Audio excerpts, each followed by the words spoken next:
Good afternoon, ladies and gentlemen. Luzon, Visayas, and Mindanao. Maayong hapon sa tanan.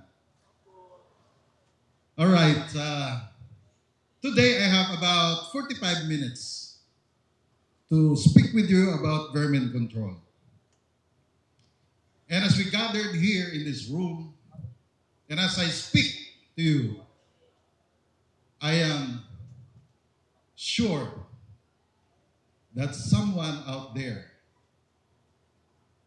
is falling ill from the diseases that is what we call the carrier, the urban pest.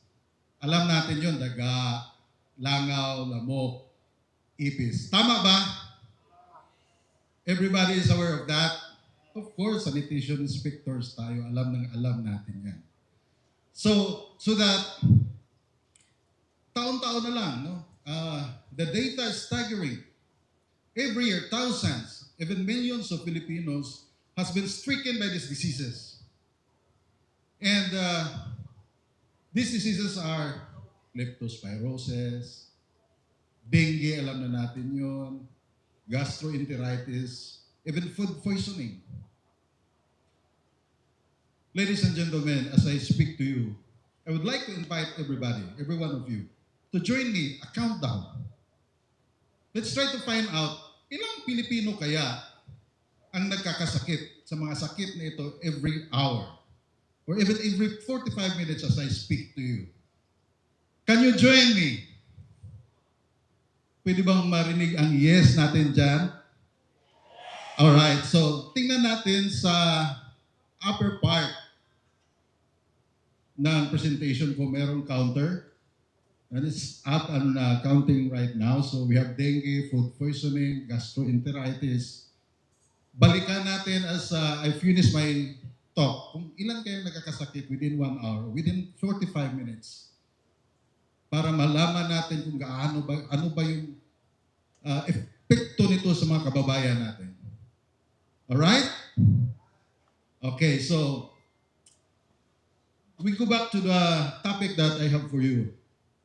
Today's topic is quite different from the previous talks about vermin control, wherein I talk about technicalities, methodology, I speak about yung mga biology and characteristics and behaviors of pests which we can exploit through integrated pest management. Mukhang alam na natin yun. Ilang beses na lang natin yung pinag-aralan. This time around, I decided to talk about the ground reality. Ano bang nangyayari talaga in the community in relation to the implementation of vermin control under PD 856 and the efforts of the local government units? How can we relate this implementation to the numbers that we gathered every year? Kasi sa pagka-remember ko, ang dami pa rin biktima. Ang dami pa rin namamatay with these diseases. And yet, para bang, I find it na parang hindi nagbago over the years. So maybe, this is the right time for us to scrutinize, pag-aralan natin, ano bang nagawa na natin with this implementation of vermin control under PD 856? How efficient are we, or from which level na tayo compared to other Asian countries na lang? So, because ladies and gentlemen, these pictures, pakita natin yung picture, this one, the next, this one, and the next one. This entails how vulnerable we are against these diseases. Taon-taon, every year, alam natin yan. And these are happening before our eyes. So, gusto ko malaman ano kaya pwede pa natin gawin. And we know for a fact that nobody is spared from these diseases. Maybe in the nearest future time, baka kakilala na natin, kaibigan na natin, relatives, or maybe a member of the family ang mapaloob dito sa pictures na ito. It can happen anytime, anywhere, to anybody. Tama po ba? Do you agree? Yes. Pwede bang magkwento kunti? Last year, meron akong na-receive na tawag, bata, tumawag sa akin. I was surprised kasi hindi naman ito tumatawag ng batang ito. So sabi ko, bakit? Anong kailangan niya sa akin? Ay, nagpakilala, anak pala siya ng isang best friend ko. So, what can I do for you? Tinanong ko, sabi niya, Tito, paalam ko lang sa iyo na si Papa is in critical condition. So I thought na disgrasya, na vehicular accident. So ano nangyari? Sabi niya, si Papa nagka-leptospirosis. And he is in a critical condition. Nasa hospital. Naninilaw na yung balat. Ibig sabihin, tama ba ako? Tinamaan na siguro yung liver. And then kailangan mag-dialysis. At that very moment, this picture hits me differently. Kasi kakilala ko na yung tinamaan. And alam natin na pwede din itong mangyari sa atin. Again, nobody is spared. Pwedeng membro ng pamilya, kakilala, friend, best friend, or in fact, pwedeng tayo mismo. Yes, ako yan. This picture. Walang ibang mataba dito sa stage. Ako na yan. This picture was taken September 13 to 2025. Last year lang, bago lang. Anong nangyari? I was on my way to a meeting with local government unit. We're supposed to be talking about implementing pest management in their localities. One of their facilities, kailangan ng pest control program. So, kailangan namin mag-meeting. For me, this was a very important meeting. So, as usual, kasi malayo yung place, I have to drive 2 hours bago makarating doon. So, maaga ako. So, anong nangyari? We arrived early. And then dahil maaga pa yung meeting, sabi ko, kumain muna tayo. So, we look for a restaurant, a decent one. Ang daming pagkain, natakam ako. Umorder kami. Kumain. After 30 minutes, I felt something like parang kumakapal yung mukha ko. Umiinit. Kaya sabi, kasi kasama ko yung asawa ko, 2 tauhan ko, sabi ko tinanong ko yung asawa, tingnan mo ako sa mukha. Bakit parang iba yung pakiramdam ko?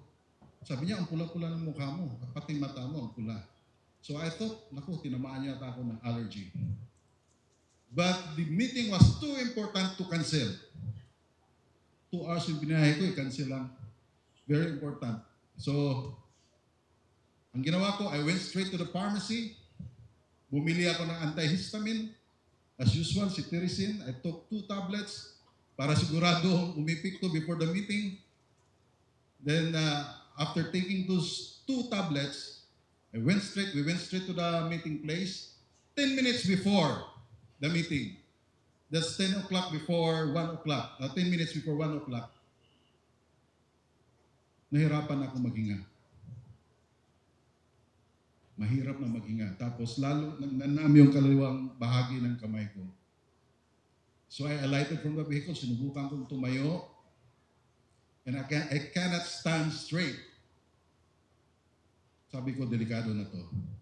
So, hindi pwedeng mag-rest. So, sabi ko sa mga tauhan ko, rush nyo na ako sa ospital. Mabuti na lang talaga. Mabuti na lang. Napakabait ni Lord sa akin. Tumawa si Sir Gino. Either mabait ako sa kanya or masamang damulan talaga ako. You know bakit? Alam nyo bakit? The hospital is just across the road. Talagang across the road, kitang-kita namin. So we went to the emergency room. Kinuhanan ako ng vital signs. And alam nyo yung register ng blood pressure ko, 70/50 in just less than 1 hour. Ang baba ng oxygen ko, kaya kailangan akong oxygen. In that very moment, kitang-kita ko yung mata at mukha ng mga nurses, the urgency that they have to do something on me. to save me. Kaya sabi nung doktora, lumapit, nag-ask ng few questions. And sabi, Sir, meron akong i-administer sa'yo. We'll observe you in 30 minutes. Then you should be fine. So, upon hearing that one, medyo confident na ako, sabi ko. Nandito na ako sa hospital, ang gaganda pa ng mga nurse, ang ganda ni doktora. So, sabi ko, safe na ako nito. But after 15 minutes, lalong nagnam yung kalahati ng katawan ko. Mas lalong mabigat huminga. I don't know what happened. Gusto kong itaas yung kamay ko kasi it gives me a little bit comfort. Nung kinuhanan ako ulit ng vital signs, yung blood pressure ko, lalong bumaba. Lalong sumama yung pakiramdam ko. Lalong mahirap huminga. Lalo kong nakita yung mga nurses na nag-alala na. So I thought, Lord, ito na ba yun? Ano na ba? Kukunin mo na ba ako, Lord? Kaya nangyari, sabi ko sa asawa ko, kuhakan mo nga ako ng picture. And my thought, sabi ko, at least may picture akong buhay pa bago ako mawala. Yun lang naisip ko. And yet, I realized, sabi ko, napakadelikado pala kung magkakaroon ka ng food poisoning. Because my case was food poisoning. So sabi ng doktora, may administer kami ulit sa'yo, sir. Makakatulog ganito. And true enough, nakatulog, nakalimot ako. But when I woke up, pagising ko, pagtingin ko sa tabi ko, yung tao ko mas lalong malala. Yung mismo nagdala sa akin sa ospital, mas bababa yung blood pressures niya na nakuha, mas mababa yung oxygen, magang-maga yung mukha, kulang-kula yung mata. Then napaisip ako, paano na lang pag may nangyari sa taong ito? Paano na lang yung mga anak niya? Who will send them to school? Who will feed them? Simpleng pangyayari na hindi mo inaasahan. Kumain ka lang, ganun ang mangyayari. That is why at that very moment I felt responsible. Naisip ko, kailangan meron akong gagawin. Being in this industry for almost 30 years, this time dapat meron akong gawin, and this time for the community. Dapat no more sa kita, kundi tulong. Kasi binigyan ako, sa isip ko, binigyan ako ni Lord ng ganitong profession. I should do something about it. Kahit maliit, kahit maumpisan ko man lang. That is why last January this year, an advocacy by Go Forward Pest Control was born. We call it a pest-free community is a healthy community, which I will discuss further in the later part of this talk. So, next. So napaisip ako, ano bang meron na tayo na hindi natin na-maximize para gamitin ito para sa kapakanan ng komunidad? Binalikan ko yung PDET 5.6. Anong meron doon? Alam natin lahat yun. That is our Bible, especially to us, sanitation inspectors. Anong sabi doon with regards to, in relation to pest management? Ang sabi, it ensures that communities, establishments, and public places maintain proper sanitation to prevent and control vermin that may spread diseases and threaten public health. So saan level na ba tayo when it comes to its implementation? Yun ang naisip ko. Hanggang saan na ba ang performance natin, yung efficiency natin, especially compared to the other Asian countries. And ladies and gentlemen, umikot-ikot kasi ako sa Mindanao. So I talked to our sanitation inspectors sa mga LGUs, and allow me to tell you my observations. Observations ko lang naman ito, personal observation. And this is what I got na nakuha ko habang umiikot-ikot. Number 1. Next. Next, please. Ito yung na-observe ko. Localized implementation. Implementation varies between cities and municipalities depending on their priorities. Merong mga municipalities and cities nag-implement ng vermin control. Pero piling-pili lang yung mga sectors or mga especially sa business sectors, piling-pili lang yung kung saan natin ini-implement. Yung ibang municipalities, I'm sorry to say, I don't know kung totoo ito, please confirm with me, hindi ito in-implement. Tama ba? Walang implementation ng vermin control. I'm sorry to say this, ito yung na-observe ko. Despite the fact that it is a basic requirements of acquiring sanitary permit before issuing business permit. Tama ba? And klarong-klaro sa sa IRR na requirement talaga ito, kasama ito sa checklist. Pero hindi nasama, especially kung hindi priority ng executive officials natin sa local executive official. Yun yung observation ko. Number 2, next, balik. Conditional enforcement of the law. Some cities and municipalities have consideration of adhering the law. Ang dami nating magigiting na sanitation inspector na gustong i-implement ito kasi nasa batas nga. Tama ba ako? But nung in-implement, yung mga tinamaan, especially the business sectors, nagre-reklamo sa local executive. Tumango si ma'am, parang tinamaan ko yun. Nagreklamo, siyempre si local executive, hindi pwedeng i-rest yung mga support ng mga constituents niya. Moratorium, stop mo na, huwag mo nang gawin. Right? The next, lack of public awareness. Public has limited information. This is just my observation. Kung mali ako, sorry po, pero ito yung nakita ko. Kaya nga, nung in-implement ni sanitation inspector, alam mo kung anong marinig ko? Sabi ng business sectors, wala man ito dati, bakit kayo meron na? Despite the fact, nung PD 856 natin was signed and approved 1976, that was 50 years ago. Hindi pa rin alam. And for the public also, hindi nila masyadong naintindihan yung impact, especially on health and economic, sa community. Hindi alam kung, of course alam ng mga Filipino, daga, ipis, lamok, alam nila yun.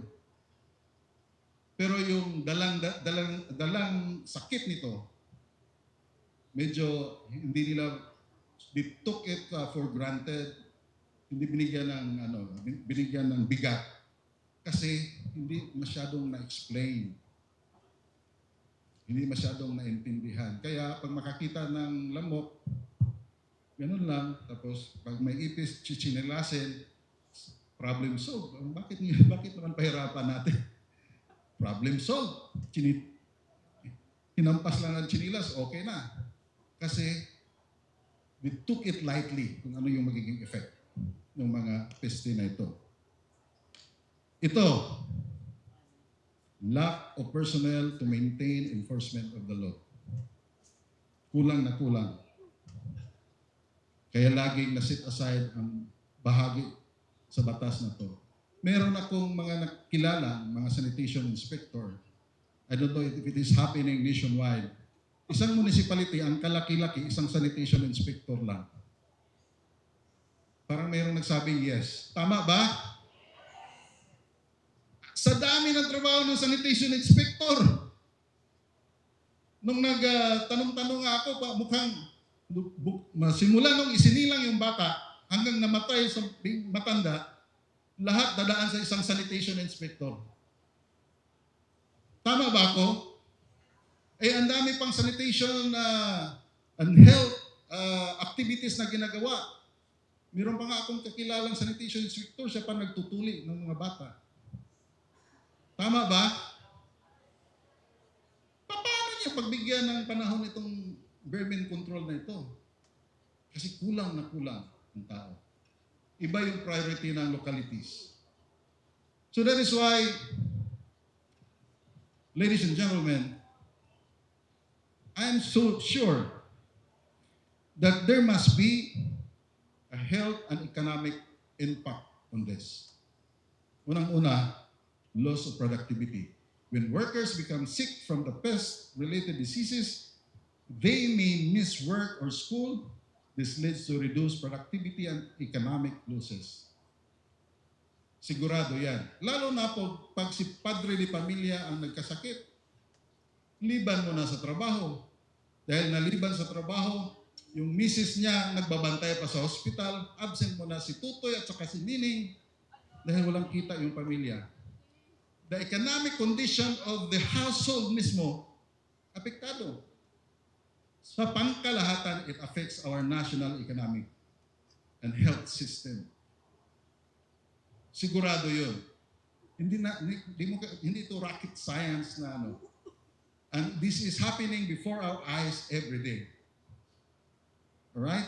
And then, higher disease transmission means more people require medical treatment, which places pressure on hospitals and the Department of Health, healthcare system. In fact, double whammy nga ito eh. Yung nagkasakit yung member ng family, walang kita, gagastos pa ngayon yung gobyerno para for your medication. And then, of course, ma-feel yung, lalo na pag may mga surges of cases, ma-feel ng healthcare system ng bayan natin, ang pressure. Aside pa yan sa mga psychological and emotional pressures na nadama ng member of the family na mayroong pasyente. I remember, nung unang salta ng COVID-19, I think we have all experiences in COVID-19, pandemic. Hindi natin makalimutan yun. Wala pa sigurong 3 years old dito, so or 5 years old. So lahat tayo naka-experience. Nung unang pumasok ang COVID-19, maalala ko, halos sa isang linggo, 2 messages ang natanggap ko. Yung kakilala kong ganito, kaibigan kong ganyan, nagka-COVID-19, hindi na nakauwi sa bahay. Kasi abo na. So ano nangyari? Yung tortures ng iniisip ko, I think lahat tayo have this kind of experience. Baka kami na ang sunod, baka isang membro ng pamilya ko ang sunod. Kaya nung inubo ako ng konti, umalis ako ng malayo, ayoko na silang kausapin. Kasi nga baka mangyari sa member ng family ko. And true enough, yung firstborn ko contracted COVID-19. Naalala ko nun, kwento ako ulit ha, alam ko you can relate. Nung nagka-COVID, nag-positive yung anak ko, hindi pala pwedeng itago yan. Mamomonitor pala yan. Nung tumawag na yung city, nasusunduin na yung anak ko ng ambulance, yung asawa, awang-awa ko sa asawa ko, halos maglupasay kakaiyak. Begging me na hindi ipadala yung anak ko. Lahat na yata ng connections ko sa gobyerno, sa private, tinawagan ko na, hindi pwede.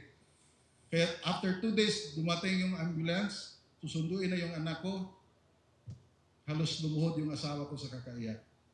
Kasi nga yung nalaman nga namin yung iba, hindi na nakabalik.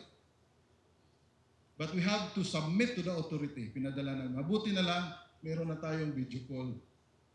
But the nights of sleepless nights was really torturing us. Thank God, nakarecover yung anak ko. Nagka-COVID din yung asawa ko, nakarecover din. So, siguro mabait si Lord sa akin. Next. So, of course, pag poor yung implementation ng vermin control natin, spread of diseases is on a higher rate.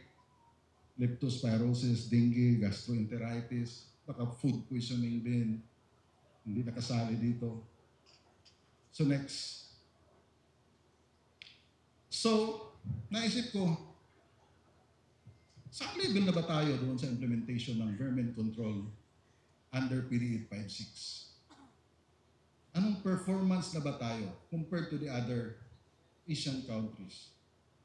Sa amin, sa industry namin sa pest control, alam namin, isa sa mga performing talaga, efficient, effective performer when it comes to vermin control is Singapore. So sabi ko, sinabihan ko yung team ko, pag-aralan nyo nga yung ginagawa ng Singapore, bakit effective sila. So this is what we got. Next. Ito yung key practices ng Singapore. By the way, ang lahat ng mga data nito, kinuha namin sa official website nila. So with the veracity on this, I cannot confirm. Kinuha ko lang yung mga information, galing sa mga nila, sa website. So mandatory pest control in buildings. Pero meron din tayong ganyan eh. Mandatory pest control in buildings. Pero sa kanila, building plan pa lang, the pest control requirements is already embedded there. Mga materials na ginagamit, yung mga gaps, even yung mga distance ng lawn, plant box, yung mga specifics niyan, kailangan kompleto for your building permit to be approved. Wala pa yata akong nadinig na requirements natin yan for business building permit approval. Wala pa. I don't know, baka meron pero hindi ko lang alam. Balik. And during construction, merong regular inspection. Kasi sa construction site. Kasi alam mo naman, pag may construction, di ba, yung mga construction workers, doon na nakatira, doon na naliligo, doon na nagluluto. So the probability of having develop a harborage or breeding area for pests is very high. So may inspection silang ginagawa. Then they will direct them to rectify kung ano yung mga na-observe. Otherwise, mayroong mga fines, imposition of fines. Worse, pwede nila ipahinto yung construction. I don't know kung meron tayong ganito. I'm not so sure. Pero wala pa akong narinig. And then they have their Environmental Public Health Act of 1987. Hindi ko ito nabasa, but I think it is almost the same with our PD 56. Pero yung sa kanila, 1987. Yung sa atin, kailan yun? 1976, 50 years ago. We're ahead of them. Way, way ahead of them. Okay? So, ang source nito is Singapore Statutes Online. Next. Key practices. Heavy fines for failing to maintain premises leading to pest infestation. Ito. Mosquito breeding. Residential. Bahay. Fines and penalties. Initial detection, 200 Singaporean dollar. Pagkakalam ko, yung Singaporean dollar is equal to, I think, 45 pesos as of today.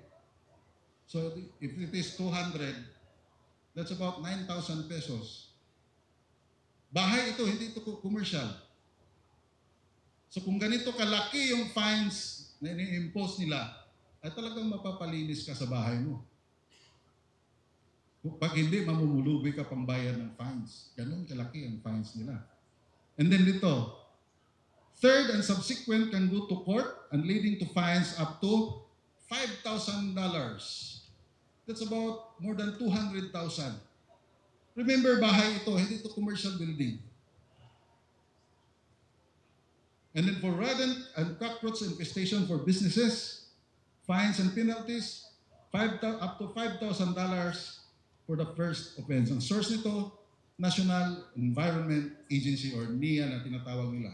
This is an agency who supervises and imposes the pest control or vermin control law. Next. Routine inspection. After the initial inspection, meron na namang routine. So, first offense, $2,000. Second offense, $4,000. Third offense, $5,000. Singaporean dollars. So, kaya nga sabi ko, mapapalinis ka talaga sa bahay mo kung ganito. If this is strictly implemented.